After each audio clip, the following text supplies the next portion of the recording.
paid and how much? And those are very legitimate questions. And first off, let me tell you when you'll get paid. And like most lawyers, I'll have to say that kind of depends. But my best guess is you'll be paid before the 4th of July.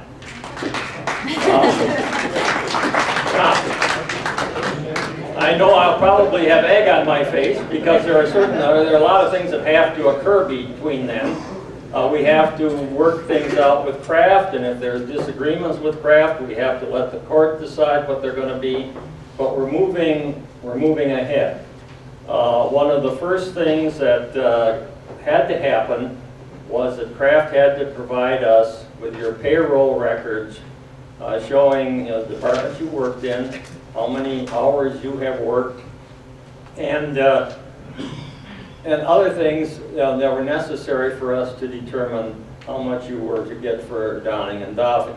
This is, of course, a huge, I don't understand how it's done by computer, but it's now been transferred to our data expert, and he is working through that data, and we're hoping before too long he'll have a gross figure as to what you will be entitled to. Then we have to either get agreement from Kraft or get the court to approve that. Now, how much you'll get, everybody is going to be different. We did a calculation through from the damages start as of June 1, 2005, and they continue right on up until today. And there was a calculation done from June 1st of 2005 through April of 2008. And that amount came to a little over, came to about $2,200,000 with interest. We're now going to be calculating that further. We have a little less time. We don't have quite as many months involved, but we will have interest involved, and I am guessing that the total amount that we will come up with will be somewhere in the neighborhood of $4 million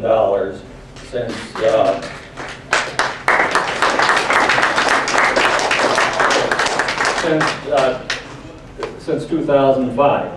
Now, I don't know how many members there are in the group, but there were 1,300 as of 2 years ago when it was figured out. I'm sure there's got to be more now. So if you divide out the 4 million by, let's say, 1,500 or more, the average check, and probably no one will get the average check, will be under $3,000. So that would be, if you worked the entire time and you had a greater donning and doffing time, obviously the amount would be greater. If you've only worked, a few months or a couple of years, it'll be less. But that gives you some kind of an idea as to what the range is that we're talking about. Now, as far as how the number is figured out, that's one of the reasons I brought this. And if you would go to page, I think it's page 3, and it explains how you're paid for the donning and doffing time. Oh, before I get there, let me say there's been one other development since the last meeting, and that is what is your pay, what's going to be, how are you going to be paid going forward? This wasn't only for the past, it's also for the future. And Kraft has proposed that they will pay 12 minutes a day for donning and doffing time going forward. Which frankly is more than any of the donning and doffing times that were determined by our experts. But there will be, they're offering 12 minutes. We're still negotiating with them. I want to make sure I know what's going to happen as far as overtime is concerned.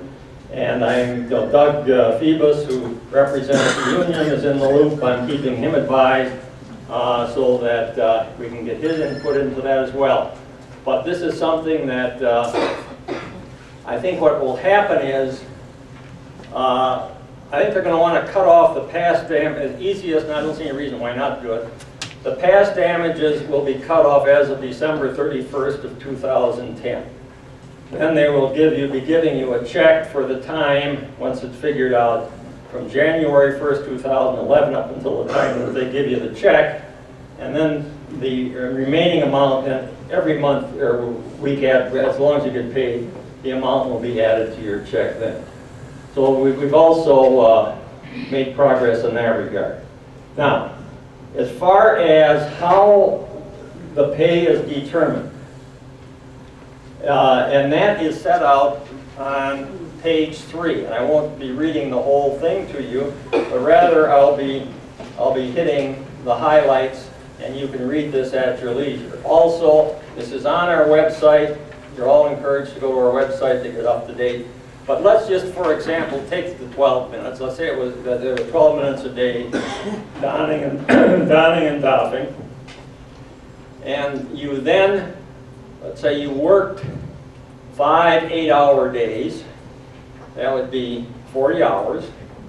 In addition to that, you'd be entitled to another hour for donning and doffing. Now, under the FLSA, since you had worked more than 40 hours a week that week, you would be entitled to time and a half for that overtime. So if you were getting paid $15 an hour, and you worked an extra hour, and it was above 40 hours a week, you would then be paid time and a half. You'd be paid $22.50 for that week. And that time would be added up, you know, throughout the period of time through all your paychecks. Now, if you work, let's say, 5 days, but you only had 36 hours in, then that extra hour wouldn't be entitled to overtime, and you would just be paid at your regular time, at $15 an hour. And that's one thing that makes it so very complicated to get this thing figured out, to make certain that you get paid overtime when you're entitled to it. Now, there's Sunday is double time. Unfortunately, under the Fair Labor Standards Act and the case we pursued here, you can't get double time. All we can get is time and a half. So that's the way that this works. And what I am doing, we want to make sure that we have good data that we're working with. So we have taken a few of your colleagues who have all of their paychecks, all their pay stubs back until 2005.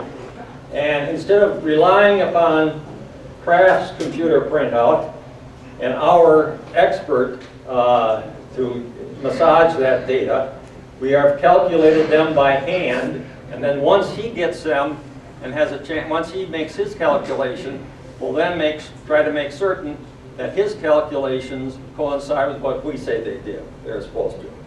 So we're going to do a spot check on them. If they don't, well, then it's going to take some more time. And then we're going to have to try to figure out why they don't. But we will, we're not going to accept the data that they give us on faith. Although it seems like it'll be accurate, but we're just not going to accept it. And furthermore, because calculating in the overtime has got to be, and we've got to make some assumptions. We want to make sure that the assumptions don't shortchange us. So, as far as the calculations are concerned, how your time is calculated, are there any questions? No. Yes. Yeah. Yeah. So this is going to be based on a weekly, over 40 hours, not a daily. Right. We have all different shifts. And how will it affect from department to department? Some areas, it's a further walk. Some areas require more clothing. Is there any exceptions or anything with this? Each department has distinct donning and doffing minutes, and those were determined by the videographer. Do any of you remember, and I assume that some of you at least saw that there was our expert and staff went into the plant probably in 2007 and filmed all you Donnie and Dothing and identify people by department, and he had a method which is used with some frequency, but which I think he originated in these cases, to determine how much each component of the protective garb, how much time it takes to don or doff it. We then have the departments, and we know for each department what items they needed to don and doff. We added for each department their list times up, and so each department has a different average, a different number, which is an average of these video examples of the filming. So in a department that dons more and more time-consuming items, that department gets a higher number of minutes by our method, and the departments that have less to don and doff, they get a lesser number of minutes. Do you remember, Ginger, what the range is? I think some of the departments are just a few minutes. Under 12. 12 was a great success for us, so the highest was... 12 was the... What I do think you, it just went up 3 minutes. I thought it was something like that, too. 3 hours and say 5, but there are some departments for whom it's just 3 or 5 minutes a day, and some departments for whom it's as high as... I think it's about 10 or 11 is the highest, and maybe, I don't think there's any that's below 5. Okay, so anyway, so we take those minutes, they go into the program. Our computer guy has department data for each person. Our computer guy, we had a fight in the lawsuit about whether he was an expert or a computer consultant. We took the position he was a computer consultant. He is very expert at what he does, though, and he has in his program, he does this all by computer, and he has your department numbers historically over time from Kraft's personnel data that they maintain and must maintain over time. And he uses those department numbers to determine, or the computer does, which minutes it should assign for each person in each time period. And that's how we know how many minutes per day and how many minutes or hours per week to add per person. Well, I guess I'm asking because, you know, some people wear full, you know, pants, shirts. They have to pick up in one area. Some people just simple Crocs, their shoes. And me, myself, like many others here, I worked in so many different departments and so many floors. How is that going to be figured in for my past or my... Well, that's a very good question. First of all, we do also film walking time, so walking time is included. So we know also where the departments pick up and where they have to walk to and the walking time is. Okay. But with respect to your changes of departments, Okay. we have asked for, and we have, department data by week.